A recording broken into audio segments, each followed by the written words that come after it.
Maître de l'âge, je te remercie d'être avec nous pour suivre bien notre mini-magazine sur les matières premières agricoles. Marché à surveiller de près plus que jamais. Toutes les infos sont évidemment à retrouver sur le site tous les jours. Les sujets sont très variés. Aujourd'hui, on va commencer à s'intéresser au Brésil qui intensifie son emprise sur le marché du café en Afrique. Concernant l'exportation du café du Brésil vers le continent, eh bien, les chiffres parlent d'eux-mêmes. Tout d'abord, sur la seule période de janvier à septembre 2020, eh bien, les expéditions brésiliennes de café vers l'ensemble du continent ont déjà fait un bond de 16,4% par rapport à l'ensemble de l'année 2019, donc selon les dernières statistiques. Deuxièmement, les plus fortes progressions sont à noter en Afrique du Sud, en Algérie et au Nigeria, ce qui n'est pas anodin lorsqu'on s'intéresse un petit peu à l'Afrique de l'Ouest. Et puis troisièmement, on remarque de façon générale la montée en puissance des achats africains globaux de Robusta à destination du Brésil. Ils ont plus que doublé entre l'ensemble de l'année 2019 et les 9 premiers mois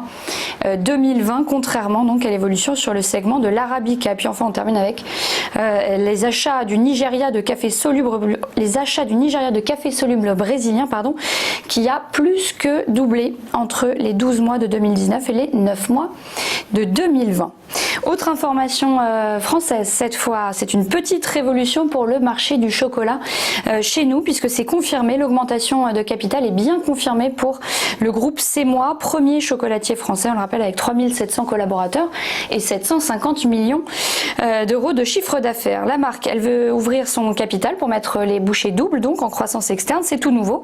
Et à l'occasion des 100 ans de l'entreprise, le groupe dit avoir initié une réflexion stratégique sur le sujet, dont la conclusion est que le seuil maximal de développement a été atteint pour une structure familiale, puisqu'en effet, pour le groupe, la famille dispose toujours à ce jour de 100% du capital et attend donc à présent la réaction d'investisseurs potentiels. Mais il est fort probable que le dirigeant du groupe souhaite au final que la famille reste majoritaire afin de pouvoir garder champ libre en matière de développement stratégique. Affaire à suivre donc. Et puis on termine rapidement avec une mauvaise nouvelle pour Cristal Union. Le deuxième plus gros producteur de sucre français s'attend à une chute de la production de betteraves à sucre, au moins 30% cette année en raison de mauvaises récoltes causées par la jaunisse de la betterave notamment. Pour autant, le président de Cristal Union confirme le retour au bénéfice du groupe coopératif. Voilà pour les principales informations développées sur le site. À suivre notre interview avec le directeur adjoint d'Agritel, Gauthier Lemolgat. À tout de suite.